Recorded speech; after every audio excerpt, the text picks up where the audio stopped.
Well, ladies and gentlemen, distinguished colleagues, good afternoon. Once again, my name is Martin Švec. I'm from the Masaryk University, and at the very beginning, I would like to say that I'm very grateful for having this wonderful opportunity. It's always an honor to speak at the conferences of the Central European Academy, and it's always a pleasure to be in Budapest. So thank you very much for having me.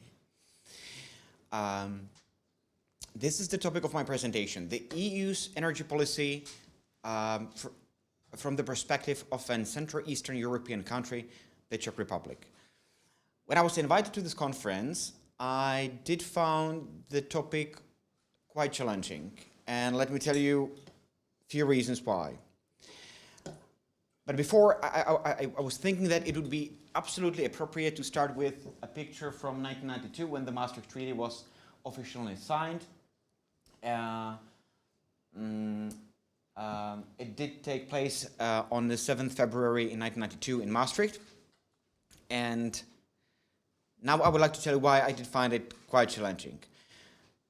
I would love to tell you that I do remember the signing ceremony in Maastricht, and I would love to provide you with details in which bar in Maastricht we were celebrating the signature and in which bar we did end up. However, at that time I was 3 years old. So this is the first obstacle I realized and found quite challenging when it comes to this conference. The second obstacle relates to the perspective from the Czech Republic's perspective. Let me tell you that in 1992, the Czech Republic did not exist yet. At the time, there was only Czechoslovakia, and me and my parents, we were dreaming about member countries of the energy community since 1993, the European Union. And the third aspect which made my presentation quite challenging, or the preparation, is the fact that the energy chapter was finally withdrawn since no political consensus had been reached from the Maastricht Treaty. And for these three reasons, I found appropriate to look at the Maastricht as an era, or in the rest of my presentation, I'm going to refer to Maastricht, or I'm going to view the Maastricht as early 90s, and I'm going to view, I would like to take a much broader perspective of the development of the European energy law from early 90s until 2023, because I found quite fascinating that no one, especially during the Maastricht conference, would foresee depth of the European energy and climate regulation in 2023, or the role of the European Union in the energy crisis in 2023. And it's very remarkable. For me, Maastricht mainly serves as a reminder of how old I am, but I would like to encourage you to view Maastricht as a very specific energy landscape in early 90s, and if you and think about what the European Community was able to achieve in relatively short time period. I would like to divide my presentation because the 2023 European energy law is extremely complex, and 20 minutes would not be enough. The whole day would not be enough. So I've divided to be focused on three main elements of the European energy policy, or development of the European energy law since early 90s, since this Maastricht era until today, and I would like to tell you which of these aspects, how these aspects of the European energy law contributed to the energy policy in the Czech Republic, and to what extent the Czech Republic did benefit from being a contracting member country of the European Union. Let me begin with energy market liberalization. As you can see, and this is something very unthinkable for many, even in the European Union countries.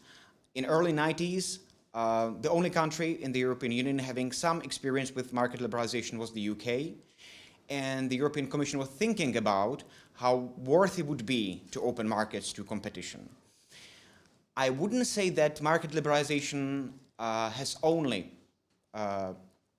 did have only positive impact. As everything, there are some pro and cons. Especially now, one would say that having one national champion, one huge national company, being in charge of the whole energy value chain from extraction until energy supply may be worthy in the time of energy crisis. But I would like to assure you that benefits prevail over negative implications of this energy market liberalization, so far from the Czech Republic perspective.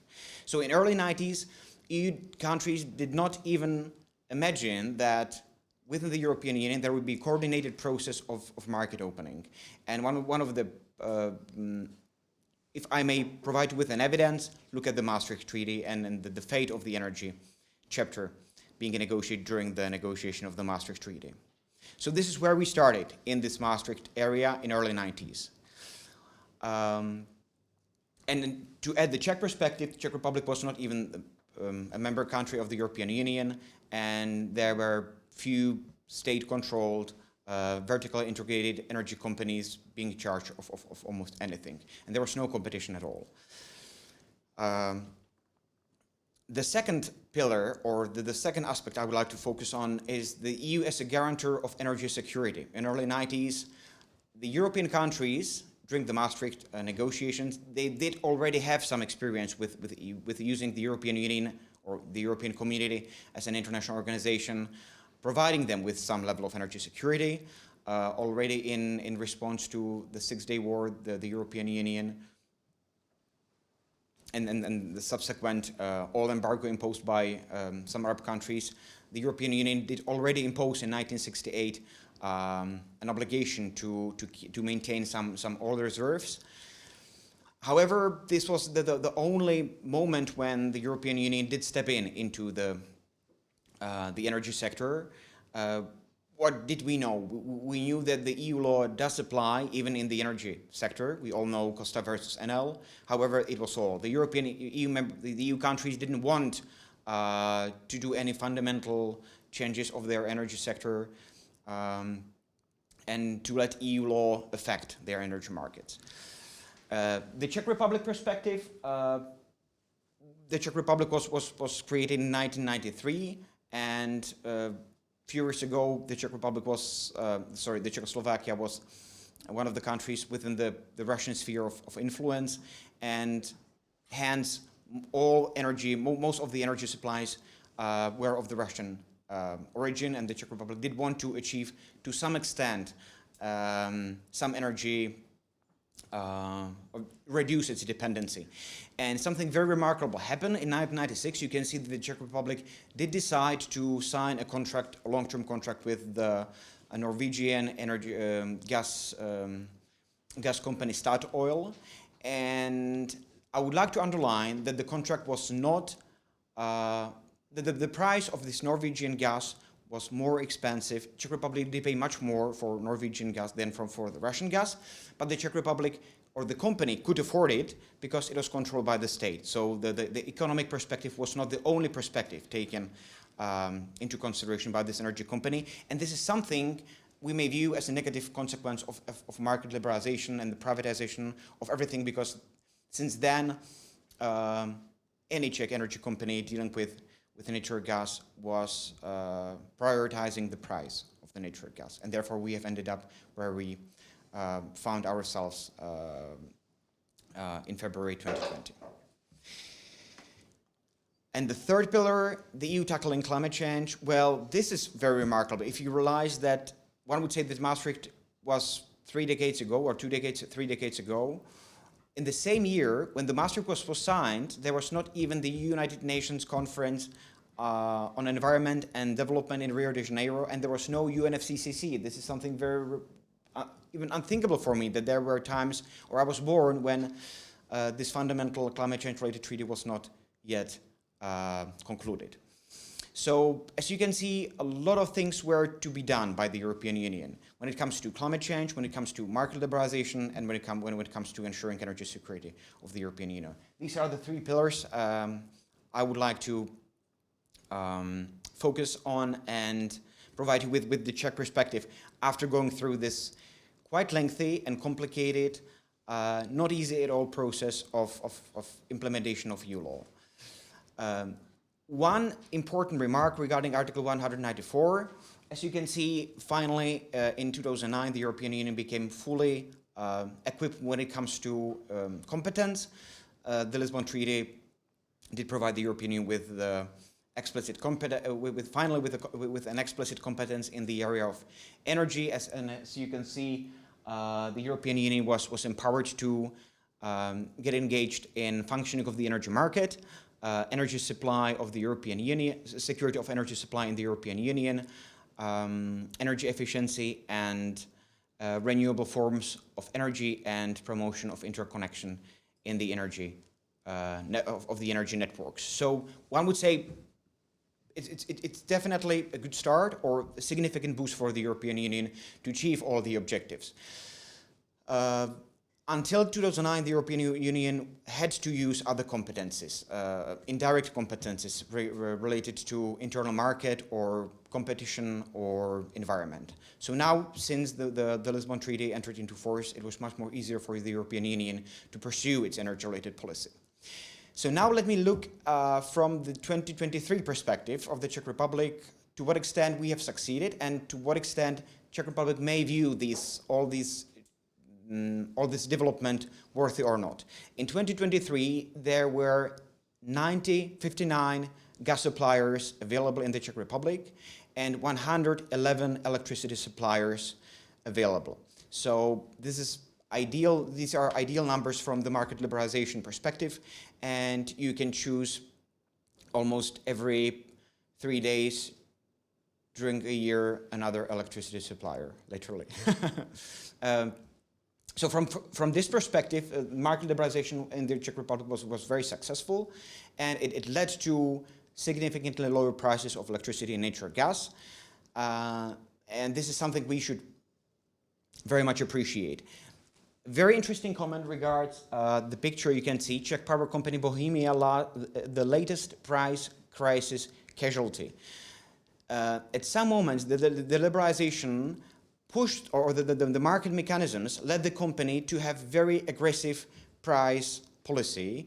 Companies were purchasing electricity in the spot markets, and they didn't secure any long-term contracts. And it led that to the crisis or collapse of this Czech company, Bohemia Energy. It was an independent company having around 1 million customers. But when the crisis started, already in summer 2021, the company being very much reliant on spot prices and benefiting from these spot prices and low price of electricity, was not able to fulfill its contractual obligations towards its final consumers and customers, and they found themselves without electricity and gas provider in 2021. So this is, I would say, overcooked market liberalization, or one of the negative impacts when everything is driven by market mechanisms and everything is driven by profits and low prices. Sometimes it may be worth it to pay some additional price for energy security, and this is one of the lessons we have learned last year. The second interesting aspect of market liberalization I would like to mention relates to privatization, because there's no market liberalization without privatization. And here you can see only 2 companies in which the Czech Republic did kept its control over. ČEPS, this is the electricity TSO. It would make absolute sense to take control over the energy infrastructure provider or operator. And ČEZ. This is, however, when it comes to ČEZ, the Czech Republic is owner of 70% of the company. The rest is owned by minority shareholders. ČEZ is engaged in generation, distribution, or almost any activities you can imagine. Of course, when I'm talking about ČEZ, I mean ČEZ Group, all the unbundling related requirements ČEZ as a company was required to comply with. What is interesting that the Czech Republic did keep its control over, and 100% control over electricity TSO. No one was ever able to explain me why the Czech Republic didn't do the same with natural gas TSO. It has been fully privatized, and now in the middle of the energy crisis, a very important provider or operator of energy infrastructure, now the company Net4Gas, is owned by Allianz Infrastructure, Luxembourg 50%, and Borlas Novus parent Dutch company 50%. Quite interesting. And then now that there is a new debate about to what extent the privatization was successful, and whether we should reconsider, as the France did when it comes to, for instance, EDF, what should be controlled by the government and which companies should not. Energy security, Czech Republic heavily benefited from the European energy security related policy and law, especially Czech Republic was affected by both crises in 2006 and 2009. For the European Union, it was a very uncomfortable wake-up call in 2006, realizing that due to the enlargement of in 2004, a lot of countries being almost 100% reliant on Russian natural gas may be energy security problem for the whole European Union, and therefore the European Union adopted several regulations, with the last one, SOS regulation, significantly strengthening the European energy security and providing EU member states with very important concepts, including energy solidarity. And from this perspective, the Czech Republic, without joining the European Union, would never be such resilient as it is right now as a contracting party, member state of the European Union. And to give you some evidence with the worthiness of being member states of the European Union, and about belief of the Czech Republic that energy policy measures adopted at the EU level should prevail over measures adopted at the national level. Czech presidency of the Council of the European Union in 2020, in the middle of the energy crisis, and even quite Eurosceptic country as the Czech Republic is, most of the measures regarding energy crisis 2020 were addressed at the EU level. And I think the European Union did navigate itself with a lot of difficulties relatively well, and appeared as a quite reliable guarantor of energy security. When it comes to decarbonization, I will be very brief. The Czech Republic, in my opinion, without being a member country of the European Union, would never be such ambitious. Czech politicians do like complaining about the European Union, but at the end of the day, decarbonization and climate change-related measures are implemented with a lot of delays. A lot of infringement proceedings are required. A lot of as I said, a lot of rhetorical complaints made by Czech politicians regarding the Brussels policy and Brussels dictate regarding decarbonization. But at the end of the day, Czech Republic does relatively well and does significantly benefit from a lot of concepts being implemented at the EU level, such as the EU ETS or effort sharing decision of the European Union. Two last slides are related to future challenges. The energy we knew during the Maastricht is different energy landscape than we found ourselves right now in, and completely different energy landscape in 2050. And the European Union has very bold and very ambitious plan to transform the whole energy market and also the energy sector. And a lot of measures have already been implemented in order to achieve and to be able to pursue the energy transition, including clean energy for all Europeans package or measures negotiated under the Fit for 55 package. I would like to tell Maria, do not worry, because even the Czech Republic was not able to implement all measures and regulations, primarily directives, adopted under the Clean Energy for All Europeans package. And there are already infringement proceedings. So Czech Republic is not very successful, so Serbia is not alone. And however, I would like to say that another benefit of the Czech Republic being a member state of the European Union is that it's engaged in a lot of initiatives, such as Initiative for Coal Regions, because the Czech Republic is a very much coal-reliant country, having huge energy coal regions. Future challenges, hopefully they are going to be addressed accordingly by both the Czech Republic and the European Union. And my very slide regards, once again, Article 194. I would like to say that the European Union, in my opinion, and also from the Czech Republic perspective, did function very well when it comes to these three dimensions: energy liberalization, energy security, and decarbonization. And I would like to point out the last paragraph of this article. Such measures shall not affect the member state's right to determine the conditions for exploiting its energy resources, its choice between different energy sources, and the general structure of its energy supply. This is the energy sovereignty emphasized and kept in hands of EU member states. There is no consensus among EU member states on the scope of the competence in energy matters to be transferred to the European Union, and therefore, although we do rely very much on the European Union, and significant amount of work has been done by the European Union does have to some extent tied hands because of this provision of Article 194. And I would like to remind you, we Europeans were very much disappointed with the accessibility of the European Union during the COVID-19 crisis. And I kept emphasizing, you can expect action to be delivered or to be taken by the by any international organization when you take into consideration the amount of powers you have provided this international organization with. So we should realize to what extent we want to be the key drivers of the energy transition, or we want the European Union to do for us the energy transition and all these energy security and liberalization elements. If we bet on the European Union, I think this measure or this phrase or this last paragraph of Article 194 should be maybe reconsidered to allow the European Union to be more to be more effective and efficient. Thank you very much for your attention, and I hope that lorem ipsum. This is very embarrassing because I was thinking maybe this is.